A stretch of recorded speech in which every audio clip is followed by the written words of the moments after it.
Coronavirus, la France se prépare à un confinement prolongé. La France se prépare à rester confinée quelques semaines de plus pour interrompre la circulation du coronavirus, qui s'accélère avec plus de 1000 morts, tandis qu'Emmanuel Macron effectue mercredi une visite dans un hôpital de campagne de l'armée à Mulhouse. Alors que le président a placé les médecins et chercheurs en première ligne de la guerre contre l'épidémie, le comité scientifique préconise la prolongation sur une durée totale de 6 semaines, jusqu'au 28 avril, du confinement initialement prévu pour 2 semaines minimum. Il ne s'agit encore que d'une estimation parmi d'autres, a commenté le ministre de la Santé, Olivier Véran, en reconnaissant toutefois que le gouvernement se ralliait généralement aux préconisations du comité. Quand la circulation du virus sera contrôlée, alors la levée du confinement pourra être abordée. S'il est possible de le lever plus tôt, nous le ferons évidemment, a-t-il ajouté. Selon le bilan des autorités sanitaires mardi soir, 1100 décès ont été enregistrés à l'hôpital depuis le début de l'épidémie de Covid-19 et 2516 patients étaient mardi soir en réanimation, plus 434, sur un total de 10 176 patients hospitalisés. Degré à lire aussi, notre dossier sur le coronavirus, un bilan officiel sans doute inférieur à la réalité, puisque les décès en milieu hospitalier ne représentent qu'une faible part de la mortalité dans le pays, a relevé le PR Jérôme Salomon, directeur général de la santé. Il a cité l'autre lieu de forte mortalité, que sont les EHPAD où un suivi quotidien de la mortalité va d'ailleurs être instauré. Alors que peu d'experts se risquent à pronostiquer la date du pic, un essai clinique européen a démarré dimanche dans au moins 7 pays pour tester 4 traitements expérimentaux. À ce stade, la chloroquine, l'un des traitements testés qui fait débat, pourra être administré aux malades souffrant de formes graves du coronavirus, mais pas pour des formes moins sévères, a statué lundi le Haut Conseil de santé publique.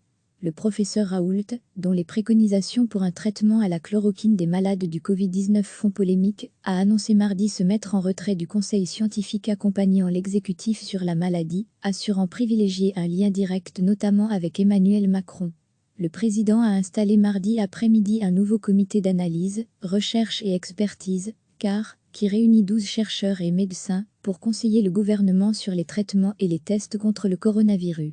Après 8 jours de confinement, le bilan est particulièrement cruel dans les maisons de retraite. 16 décès dans un établissement de Saint-Dizier, Haute-Marne, 7 dans un EHPAD en Haute-Savoie, 20 dans un autre dans les Vosges. Dans l'Est, la mobilisation s'accentue pour soulager les hôpitaux. Un premier malade a été admis dans l'hôpital de campagne de l'armée à Mulhouse, et une trentaine d'autres seront évacués mercredi par TGV, pour soulager l'Alsace, la région la plus frappée par le coronavirus. Ce TGV médicalisé, une première en Europe, sera mobilisé pour la première fois pour transférer des patients depuis Strasbourg et Mulhouse vers des régions moins touchées par l'épidémie, a annoncé Olivier Véran devant les députés. Emmanuel Macron se rendra mercredi à l'hôpital de campagne de l'armée à Mulhouse pour rendre hommage au personnel soignant et témoigner sa solidarité envers la région Grand Est, qui est fortement éprouvée par la crise du coronavirus, a annoncé l'Élysée.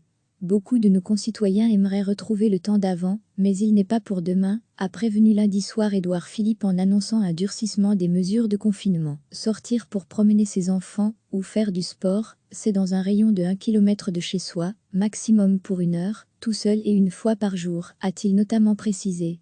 Des dizaines de milliers d'infractions ont été constatées et les sanctions ont été durcies pour ceux ne respectant pas ces consignes. Les 135 € d'amende forfaitaire passent à 1 500 € en cas de récidive dans les 15 jours et pourront monter jusqu'à 3 700 € d'amende et 6 mois de prison. Je pense comme de nombreux collègues que ça ne suffit pas, a lancé la chef du service des maladies infectieuses de l'hôpital Saint-Antoine à Paris, Karine Lacombe, mardi sur France Inter. Il faut selon elle passer à une échelle supérieure de confinement. Les maires de plus d'une trentaine de villes ont par ailleurs mis en place un couvre-feu, comme Nice, Mulhouse ou Perpignan. Recevez chaque matin l'essentiel de l'actualité.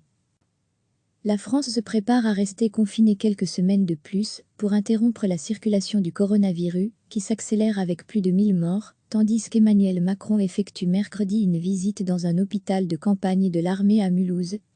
Alors que le président a placé les médecins et chercheurs en première ligne de la guerre contre l'épidémie, le comité scientifique préconise la prolongation sur une durée totale de 6 semaines, jusqu'au 28 avril, du confinement initialement prévu pour 2 semaines minimum. Il ne s'agit encore que d'une estimation parmi d'autres, a commenté le ministre de la Santé, Olivier Véran, en reconnaissant toutefois que le gouvernement se ralliait généralement aux préconisations du comité. Quand la circulation du virus sera contrôlée, alors la levée du confinement pourra être abordée. S'il est possible de le lever plus tôt, nous le ferons évidemment, a-t-il ajouté. Selon le bilan des autorités sanitaires mardi soir, 1100 décès ont été enregistrés à l'hôpital depuis les débuts de l'épidémie de Covid-19 et 2516 patients étaient mardi soir en réanimation, plus 434, sur un total de 10 176 patients hospitalisés. À lire aussi, notre dossier sur le coronavirus, un bilan officiel sans doute inférieur à la réalité, puisque les décès en milieu hospitalier ne représentent qu'une faible part de la mortalité dans le pays, a relevé le PR Jérôme Salomon, directeur général de la santé. Il a cité l'autre lieu de forte mortalité, que sont les EHPAD où un suivi quotidien de la mortalité va d'ailleurs être instauré. Alors que peu d'experts se risquent à pronostiquer la date du pic, un essai clinique européen a démarré dimanche dans au moins 7 pays pour tester 4 traitements expérimentaux. À ce stade, la chloroquine, l'un des traitements testés qui fait débat, pourra être administré aux malades souffrant de formes graves du coronavirus, mais pas pour des formes moins sévères, a statué lundi le Haut Conseil de santé publique. Le professeur Raoult, dont les préconisations pour un traitement à la chloroquine des malades du Covid-19 font polémique, a annoncé mardi se mettre en retrait du conseil scientifique accompagnant l'exécutif sur la maladie, assurant privilégier un lien direct notamment avec Emmanuel Macron. Le président a installé mardi après-midi un nouveau comité d'analyse, recherche et expertise, CAR, qui réunit 12 chercheurs et médecins, pour conseiller le gouvernement sur les traitements et les tests contre le coronavirus. Après 8 jours de confinement, le bilan est particulièrement cruel dans les maisons de retraite. 16 décès dans un établissement de Saint-Dizier, Haute-Marne, 7 dans un EHPAD en Haute-Savoie, 20 dans un autre dans les Vosges. Dans l'Est, la mobilisation s'accentue pour soulager les hôpitaux. Un premier malade a été admis dans l'hôpital de campagne de l'armée à Mulhouse, et une trentaine d'autres seront évacués mercredi par TGV, pour soulager l'Alsace, la région la plus frappée par le coronavirus.